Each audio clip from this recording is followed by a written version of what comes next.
Hi, so this is the third episode of Stats Speaks. It's just a quick update on what I've been up to really this week.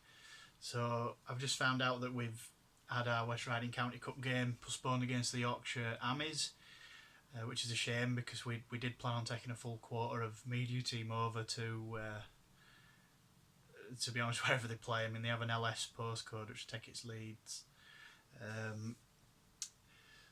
So yeah, we had a full quarter going over. A little bit disappointed to finish work and find out it got called off, but there you go. I mean, I personally don't really mind the West Riding County Cup. I think it's a good opportunity to blood some players that aren't getting enough minutes on the pitch. So at the moment it would be the likes of Jacob Hansen. It'd hopefully even provide an opportunity for Josh McDonald to get a bit of a run out.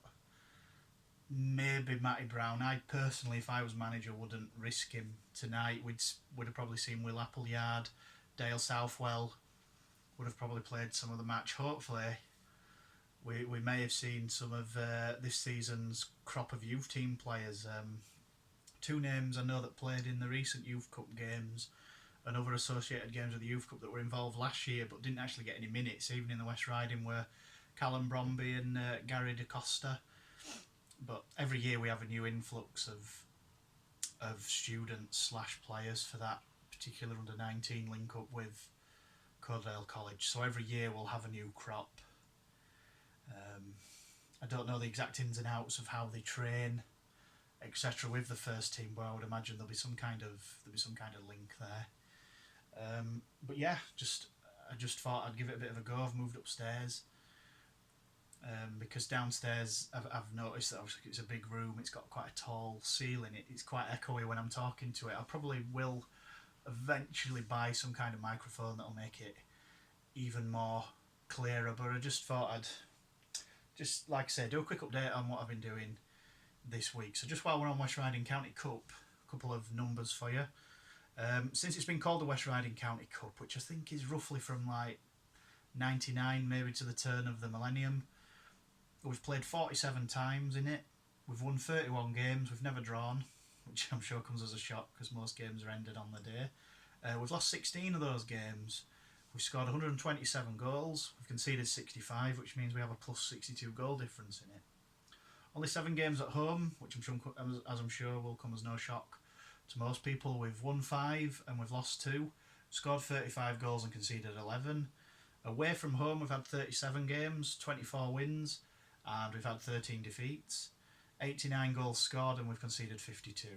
We've reached 3 finals, we've won 2 and we've lost 1, and we have a total 4 and against and 3 against 2 with 1 goal difference. The 2 wins come in 2004. I think I have a picture of Paul Stoneman with the West Riding County Cup. I've even got a picture of the successful team stored on my computer somewhere that will have been taken by the club at that time.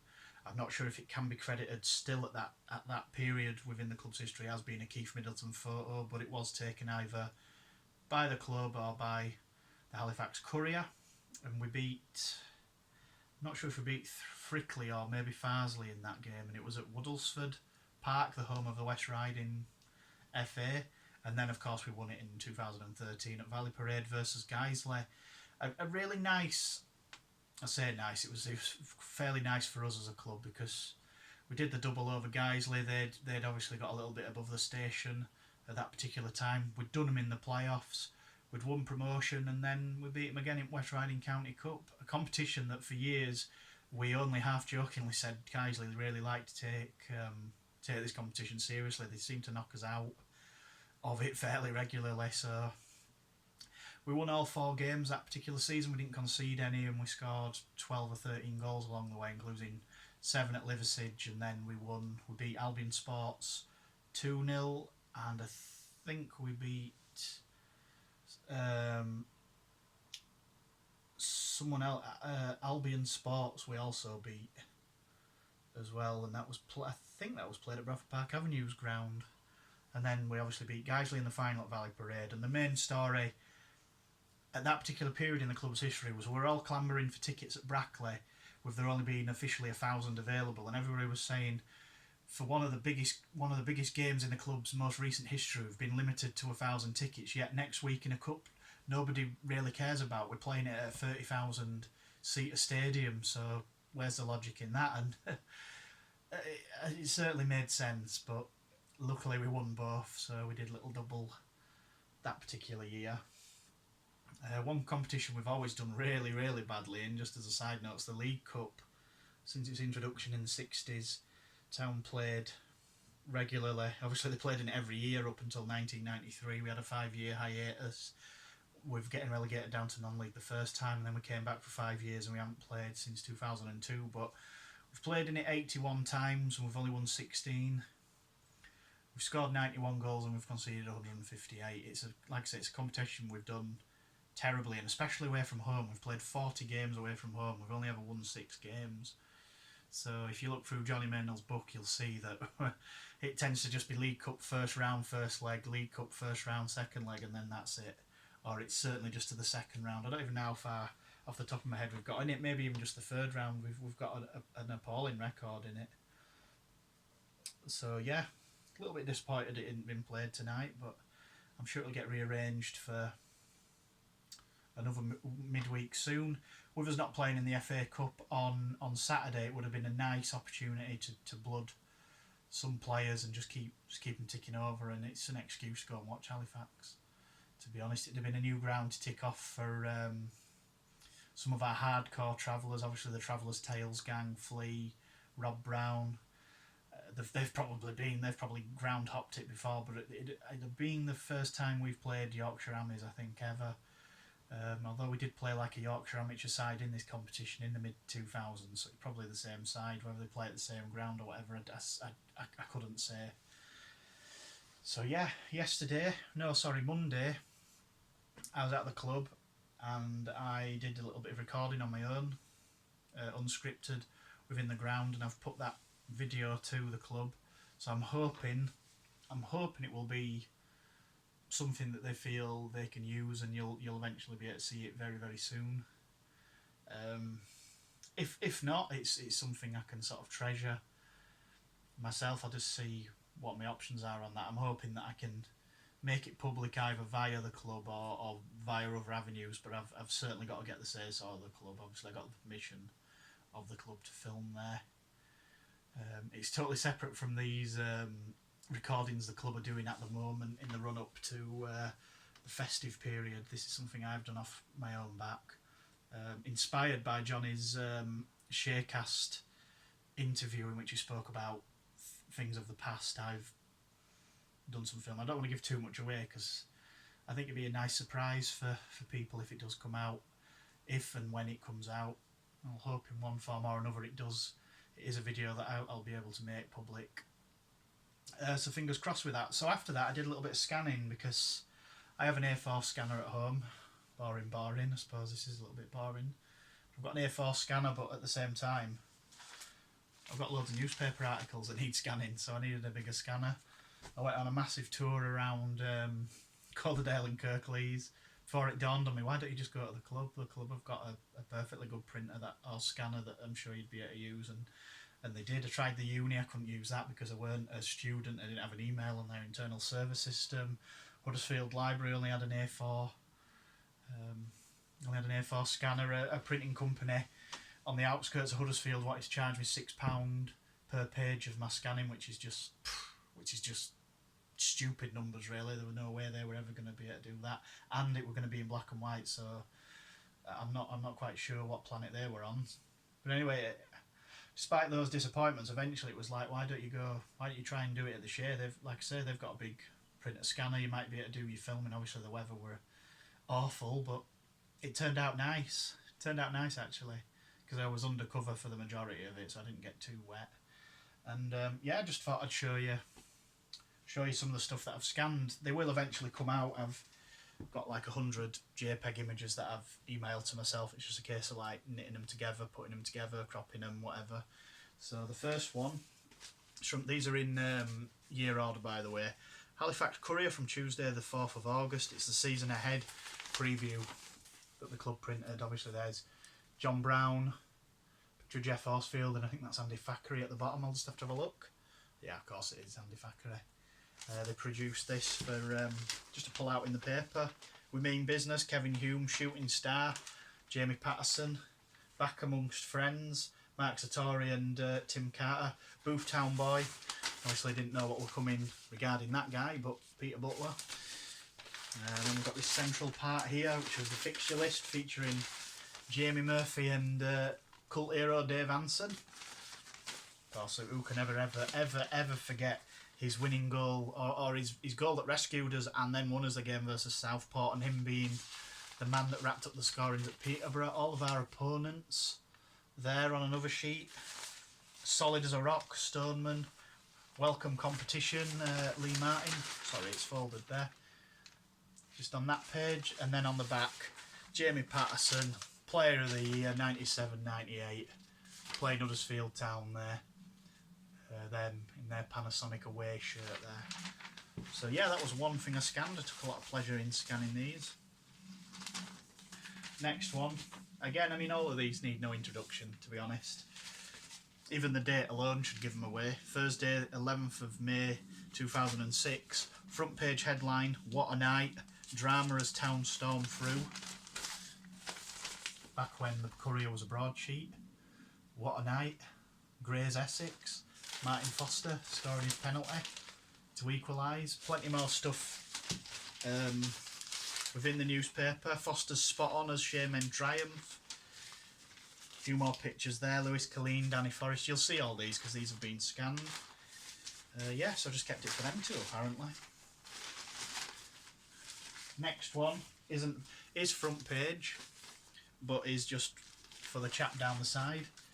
Stayed awake long enough to witness the championship win, did young George Jackson there. A man who's well over 6'3" now, but was a child there 10 years ago next year, sir.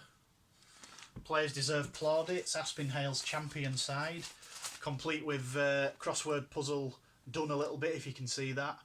Players deserve plaudits. And then, surprise, surprise, as you turn in to the first page of the sport, it's the rugby, who weren't really doing anything in particular at that time. And then finally we do move on to Halifax, who had won their league actually that day, but there you go, we had to wait that one extra page to see him. Never mind.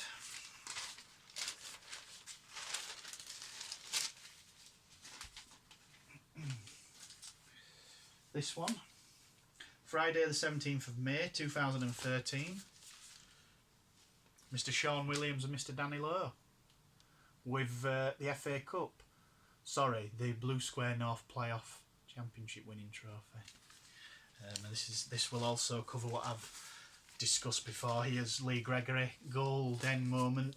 He scores at Brackley past Billy Turley, a man who had a shocker that day. Yes.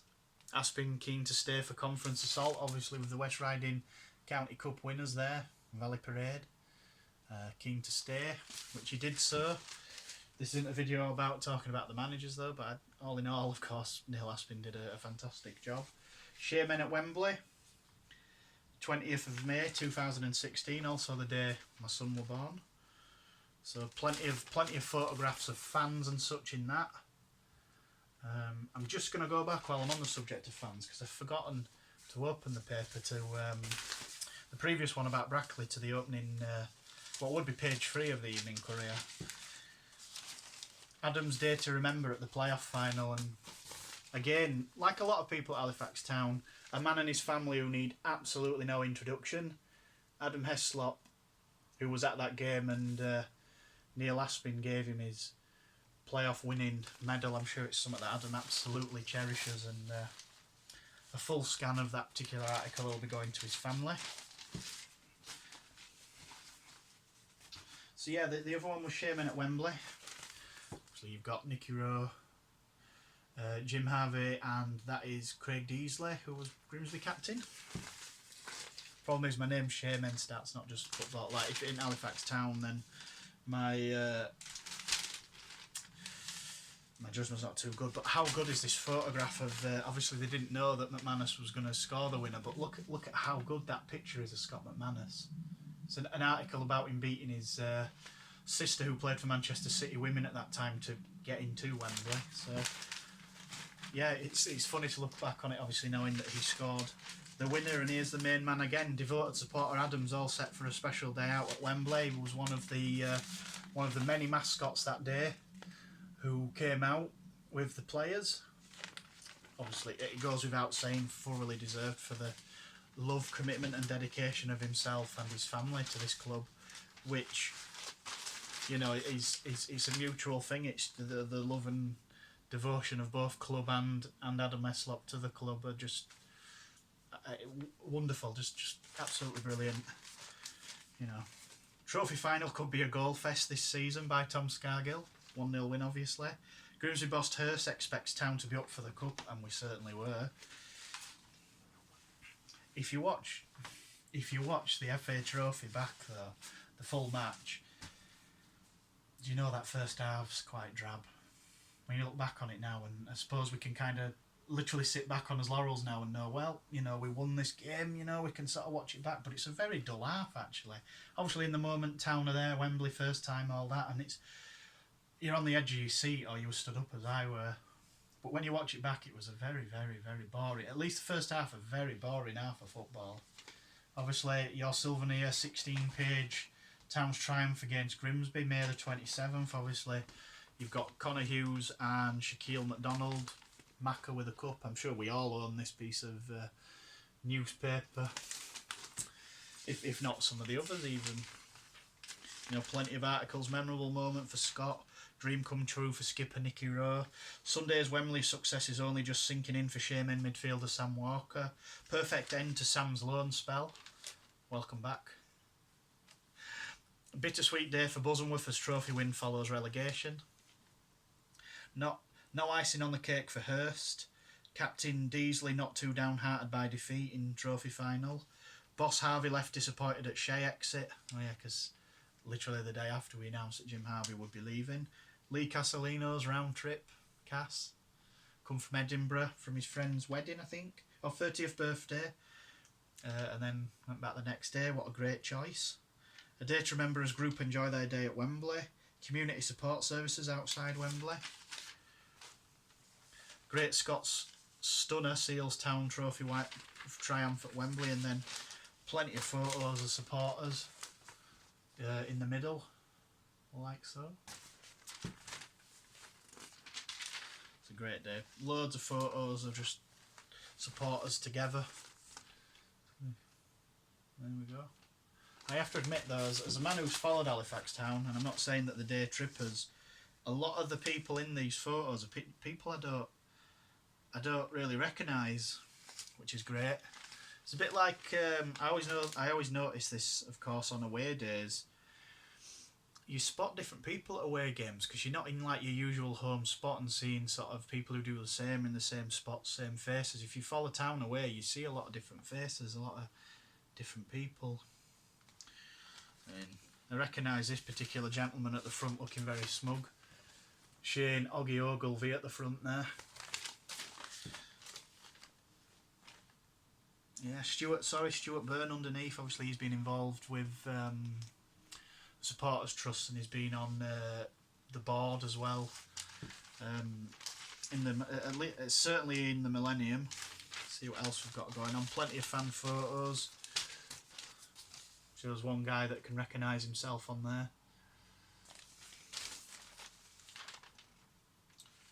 And yeah, so there we go. That's what I was scanning.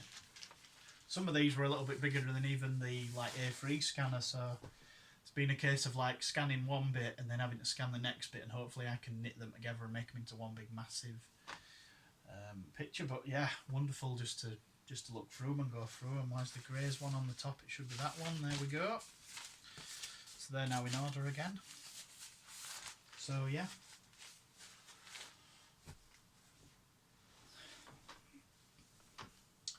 In closing, I don't suppose I'm really going to break any real rules by telling you what I were recording on Monday. I went in the Skirket stand and just sort of filmed, unscripted, my thoughts on the Skirket, my memories. I went to look at Paddy Roach's tuck shop as well as other quirky features of the Skirket stand, and it's a piece of video that I'm very, very proud of myself. It's in nature compared to the kind of production the club now has with TS Media on board and the graphics, etc., that are made. It does look very, very amateurish, but it's the I'm looking over at my computer now. It's the absolute best piece that I could make with the limited software that I own, and I'm incredibly proud of it.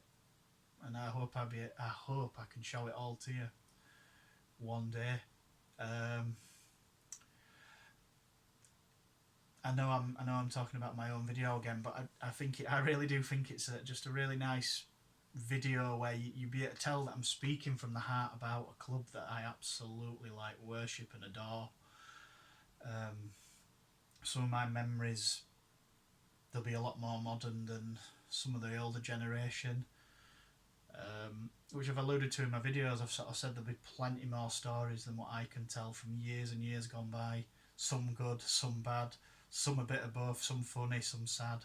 Actually, we'll have witnessed relegation against Hereford in there. You know, it's hard for me to sort of reel them off my head because I weren't there, but within my lifetime within the Skirk, I've seen us win promotion at the Football League. I've seen us get relegated the second time out of the Football League. I've seen us almost beat Stoke City in the FA Cup when we got Everton in the third round. I've seen us play teams like Romulus in FA Trophy. I've seen us play, you know, that kind of plethora from Premier League teams, obviously in friendlies and bits and pieces, testimonials, all the way down. I've seen us play an absolute plethora of different teams. I've stood up in that stand, I've sat down in that stand, I've sat on the wall at the front, and it was just nice to be back in there again.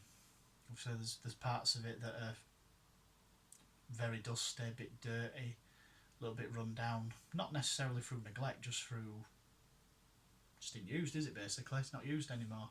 It's all in the video, and I really hope you like it. It's quite candid, and that is the only reason I think it might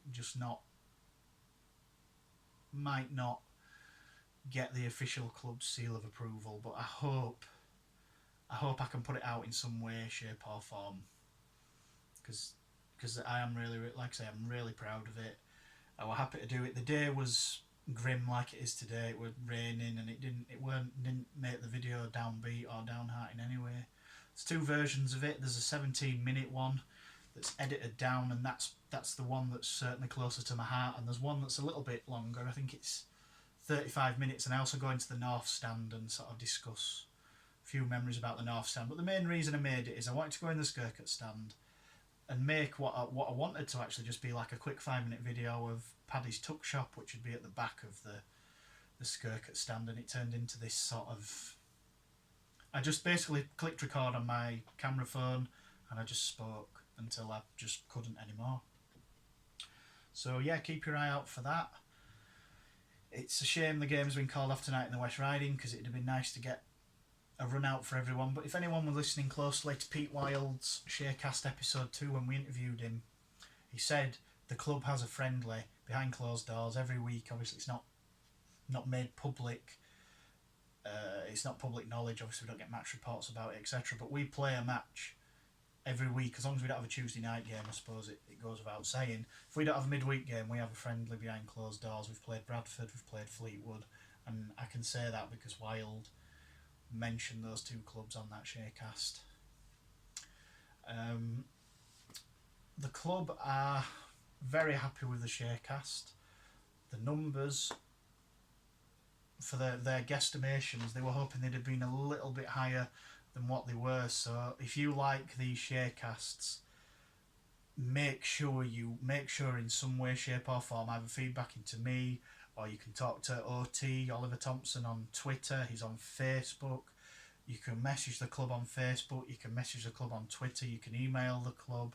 Have you emailed the club? You know, Kelly, speak to Kelly Gilchrist. I'm sure she's accessible to all Town fans, if no one else. I think Ben Bottomley's on Facebook. I'm sure he'd happily receive feedback about the club on there. I certainly am. I'm more than happy to feedback on it. It's something that I love doing too, and don't get me wrong, there's no plans where it's like, right, we're going to scrap it, it's not doing too well, but the club need to know this is something that people like, because it's an idea that we come up with. We all got our heads together. It'd be a month or two at the very least, a month, two, no, it'd be longer. It'd be about nearly 2 months ago. We had like a bit of a meeting of the media team. What can we do? What different ideas? And it came up in there. You know, why don't we do a podcast? Wrexham do like a podcast basically pre-post match. They do a bit of podcasting, all that, and that's the only one that's officially affiliated with the club. I think, judging by browsing my own social medias, there is club ones for most teams in our league, but they're not actually the official, like the club's actual official podcast. They're more a bit like what I'm doing now. They're sort of like vlogs, bit of video casting and stuff. So yeah, please feedback on the Shaycast. The club does read the forum. Pete Wild, I can officially confirm Pete Wild in person does not. So anyone who thinks putting managerial ideas on the forum and he'll read them are very much mistaken. But the club as a whole do read it. Obviously, I read it. I can feedback certain things. We've asked for questions for guests that have come through the forum, through Twitter, through Facebook. We need to know that we're loved. In a nutshell, basically, we need to know that we're loved, and they will carry on. We are having a break this week before we come back next week, and it will be unfair for me to discuss any further, but we've had particular interest from a group of supporters who would like to be on it, and I don't know who the guest is for this 5th episode. I'm hoping it's them guys. I don't know how much I can say about it. If people are watching this and they know. It's not some kind of secret clicky thing, but it'd be unfair for me to say this is who we're wanting to come on, and then it not happen, because it'll just become a like, oh, why weren't they on, blah blah blah, and I couldn't give you them answers. But for me personally, I can't see an issue in having these people on. I think it can only be beneficial to both parties. I'll give you a bit of a clue. There's 3 or 4 organisations involved around Halifax Town. You've got the Supporters Trust. You've got stuff like that. You've got Supporters Trust. You've got the Supporters Team. There's a few other little bits and pieces around the club, and there's been an interest from a particular group around the club that want to be on the podcast. I personally don't have a problem with it, but it's not my final call to make. But hopefully they'll be on, and like I say, I'm sure it'll be a great interview. It'll be great to feature these guys. Just go with a quick plug actually while we're here, due to while we're on about groups. The Halifax Town Supporters Trust and the club obviously have their Big 40 celebration on the 20th of January, where we'll be reminiscing and discussing 40 years since beating Manchester City in the FA Cup. I think time is now running out on booking tickets for that. The £35 ring Ben Bottomley, and like I say, his number is available everywhere. Wherever you look online, you'll be able to find that number. £35 is the price, but that also includes your entry into the match, which is versus Maidenhead, and you also get a meal, and there's a Q&A with the players. There's going to be presentations, etc. Like I said, Johnny gave further details. Johnny Main will give further details in his Shaycast, which was the 3rd episode. And yeah, should be a great day all round for all. We've got the Pete's Proper Pub Quiz coming up, which is at the Potting Shed. So if you want to register a team for that is like at last. That's literally at last call now. Final orders at the bar for that. Max number of players per team is 6.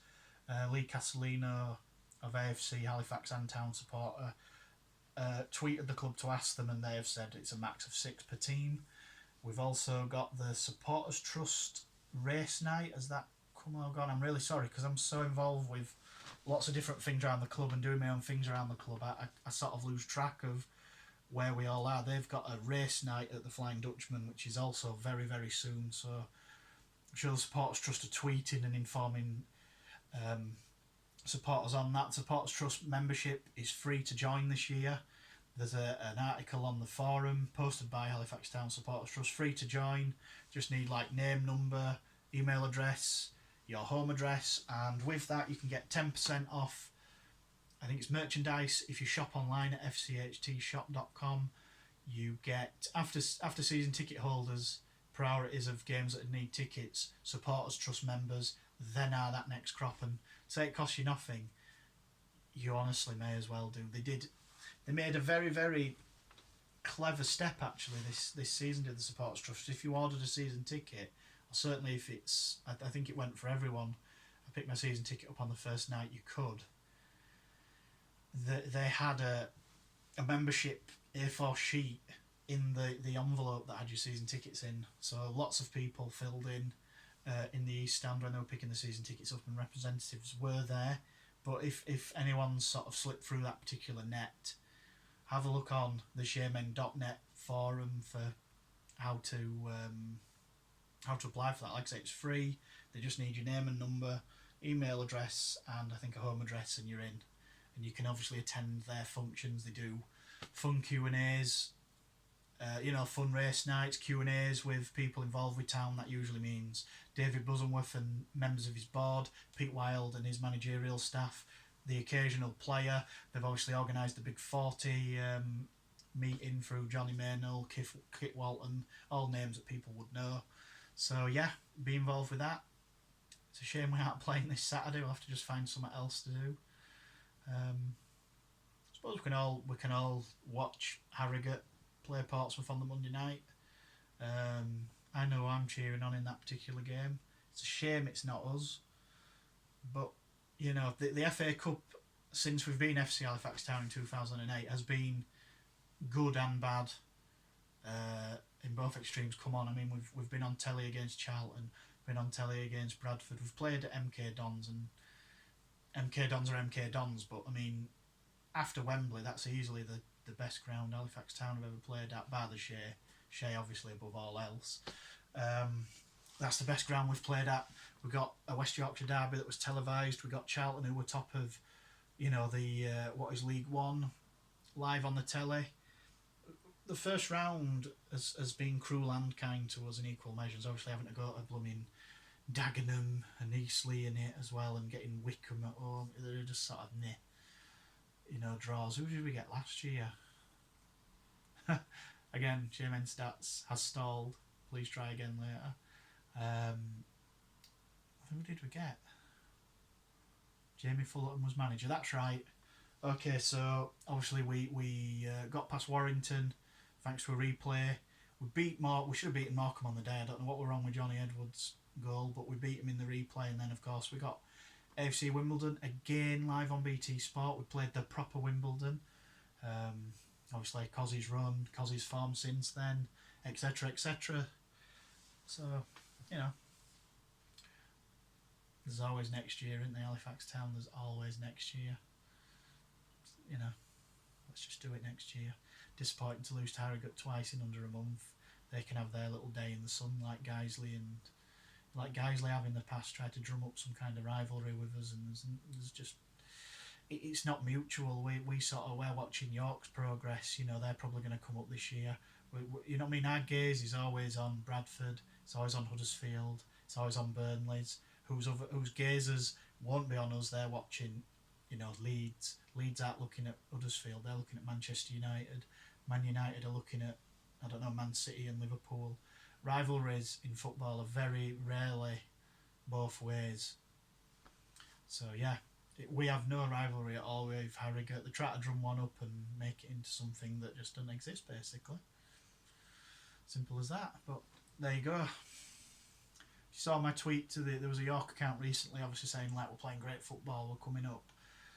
I think my opinions on the matter were summed up perfectly in that tweet when I just tweeted and said it'd be lovely to have a proper Yorkshire derby again. Our festive period, fingers crossed and touch wood. Bit of wood here. Notts County at home, Stockport at home, Chesterfield at home. Bring it on. Bring it on. Let's hope we're still up there. Let's hope that a few of the others are still pushing on, and I wouldn't even know what numbers to put on some of those games. What are Notts County going to bring? They must be bringing. They must bring at least 1,000. There'll be a bit more interest from our side. Stockport, Chester. It could be 4,000 or 5,000. Just depends. Just depends what's going on. But yeah, all to play for still. There's still plenty. Gosh, there's still plenty more positives than negatives this season. It's been discussed. It's been dissected to death on the forum. I still think it's an interesting place to go and read people's views, albeit obviously some are one way, some of the we're supporters. We all want Halifax Town to win. I'd like to think that I'm quite balanced in my views, but if other people vlogged, they'd probably just say the same thing. I think that basically, like, what I say is sort of accurate, fair, maybe. The Torquay game weren't, in my opinion, weren't particularly bad. I was covering it. Obviously, as part of the media team, I was doing the live updates for Instagram, and I'd tune in via video every 5 minutes just to update on what were happening in the game, and they were just better in that final third. And I say the word just. I mean that's an enormous element to that win. Got a feel for Toby Shaw-Silver. He just couldn't keep his feet. He just couldn't seem to keep his feet. Some balls were, it just didn't work. And we came to life when we brought the pace on against tiring legs that were just sort of sitting on a lead, really. Like, it were always going to happen. But I suppose another way to look at this is if this was, for instance, last season, would we have seen even those same substitutions or as much of Town in the final third Who knows? I mean, it's total speculation, but even now we still have a different way. I mean, the Bromley game were just, I listened to it and obviously it was just like bang 1-0, bang 2-0, another referee had a free, bang, but it was 0-0 at half time, Lessons learned. I mean, Wild said he'd shuffle the pack. He shuffled it. We won at Sutton, place we'd never won before. Even, we hadn't played them before. We hadn't played them before 2015. I think they come up that season. Or we've only really played them solidly for the last 3 or 4 seasons. So it's not like, oh my goodness, it took us over 100 years to beat them at Gander Green Lane. It took us in reality like 2 or 3 goals, and we've drawn 2 of them and we lost 1 before. So, but yeah, a record's a record at the end of the day. So, yeah, that's all I've really got to say. I've been going on for nearly 40 minutes now, and this again, I had this in my head has been like just pop on quick 6-7 minute video, see how it goes. But different topics have all rolled into one. So in summary, no West Riding County Cup tonight. Which is disappointing. Could have done with a bit of a run out. Please feedback on the Sharecast. Feedback both good and bad. Anything you can tell us about it, just please show that you're interested in it. Pete's proper pub quizzes around the corner. The race night, just please keep your eyes peeled for what the club's doing. I really don't think they could do any more to keep supporters informed as to what's going on. Where they can, with the club, within reason. Let me tell you, working behind the scenes at that club, it's very, very, very rare that we will find stuff out and keep it from people. Very rare. Maybe for instance today we knew the game was off, or we knew the game was off half an hour before it was officially confirmed, because it was still, is that 100% confirmed? Do we know? And then we did. We knew about, for instance, we knew Brownie were injured maybe 2 hours before we could put it out. Could you imagine the build up to the game? It was before I seem to think it was a night game. Was it before the Chorley game maybe? What kind of news would that be? Hey, we're playing 7:45 kickoff, come down the Shea supporters. Obviously we're doing really well. Oh, by the way, Brown's out for another month. The feedback or the implications of doing it that way would have just simply been, it just wouldn't have been worth, you know, it had just been so silly to do it that way. But yeah, I'm like every supporter, just watching. Anyone that got there early will have seen Brownie going through his paces. Look, I've tried to even wrap the video up now, and I've ended up talking about Brownie.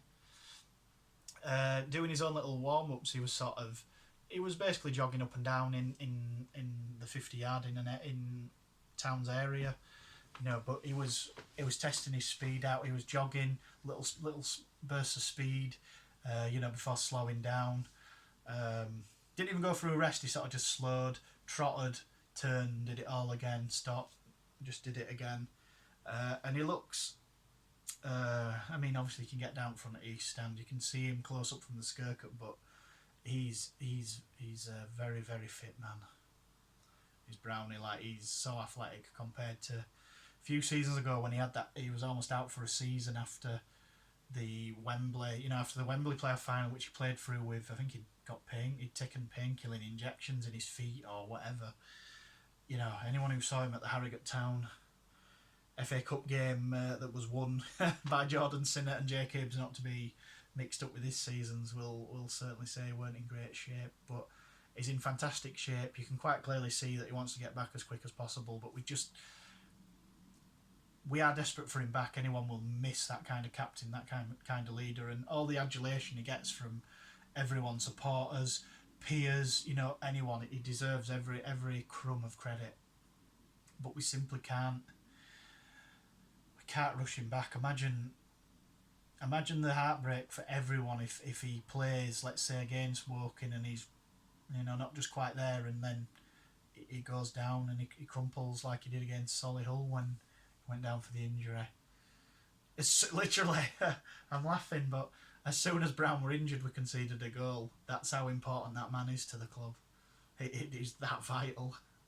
I mean, he's obviously him going down contributed to the goal, but if that's literally an absolute snapshot of how vital he is. We conceded a goal like seconds after he went down injured. So yeah, so I'll try and wrap up again. No West Riding tonight. Shame, because we needed the game time. There probably wouldn't have been a lot of cover. We'd have watched the players in cold and wet and windy and conditions, but it'd have been nice to see them. You've got the Supporters Trust race night coming round very quickly. You've got Pete's Proper Pub quiz coming up. Big 40, I think, is coming to sort of Last Chance Saloon to book tickets now. Feedback and registration and whatever you want to call it, it's been very good for that. Walking away a week Saturday. A place, not a happy hunting ground, we've only ever won once there, as A.F.C. Halifax Town, and not actually that often. Before that, we beat them 6-2 the first time we got relegated. Don't go off on a tangent now about Woking. What else? Obviously, it's nice to see Jack Redshaw. He looked quite sharp when he came on. The last 20 minutes, and if that's him, you know, not fully fit and coming back from injury, then we've got dynamite on his hands. Signed until January. Like Liam McAlinden, who obviously got a goal on Saturday. It was nice to see him cut in from out wide to slot under the goal. As soon as he was in that position and he swung that foot, that were going in though. And to be fair, when McAlinden's in those kind of positions, I can't recall seeing him miss. Don't go off on a tangent again. But yeah, so there you go. Hoping for a quick update. Nearly done an hour. There you go. See you again soon.